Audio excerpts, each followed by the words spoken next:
নমস্কার বন্ধুরা, তন্দ্রার রান্নাঘরে আপনাদের স্বাগতম। আজকের রেসিপি কাতলা মাছের ঝোল।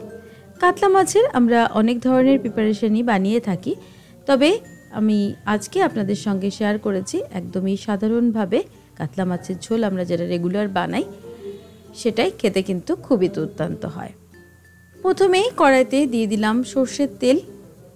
তেলটা গরম হয়ে গেলে আগে থেকে নুন হলুদ মেখে রাখা কাতলা মাছগুলো আমি এর মধ্যে দিয়ে দিচ্ছি। আমি দুটো ব্যাচে এই মাছটাকে ভেজে নেব। একটা সাইড হয়ে গেলে দেখতে পাচ্ছেন আমি উল্টে দিয়েছি।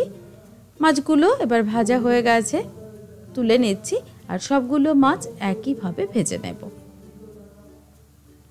মাছ ভেজে নেওয়ার পর এর মধ্যে দিয়ে দিলাম আলু। আলুগুলোকে আমি নুন হলুদ দিয়ে একটু লালচে করে ভেজে নেব। খুব ভালো করে আলুগুলোকে ভেজে নিচ্ছি। আলুগুলো ভাজা হয়ে গেছে, এবার এগুলোকে তুলে নেব।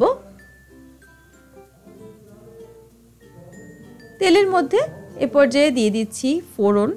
ফোড়নে দিচ্ছি এলাচ, দারচিনি আর দিলাম গোটা জিরে। ফোড়নটাকে একটু নেড়ে নেব যতক্ষণ না এর থেকে একটা সুগন্ধ বেরোনো আরম্ভ করে।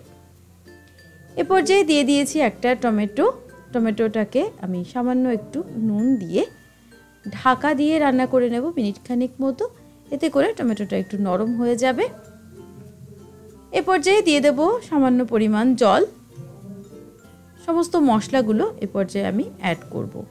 হাফ চামচ দিলাম আদা বাটা, 1 চামচ দিলাম জিরে গুঁড়ো, হাফ চামচ দিলাম ধনে গুঁড়ো, দিয়ে দিচ্ছি লাল লঙ্কা গুঁড়ো। আপনারা চাইলে এ পর্যায়ে কাঁচা লঙ্কা বাটাও অবশ্যই ব্যবহার করতে পারেন, চেরা কাঁচা লঙ্কাও আমি দিয়ে দিয়েছি।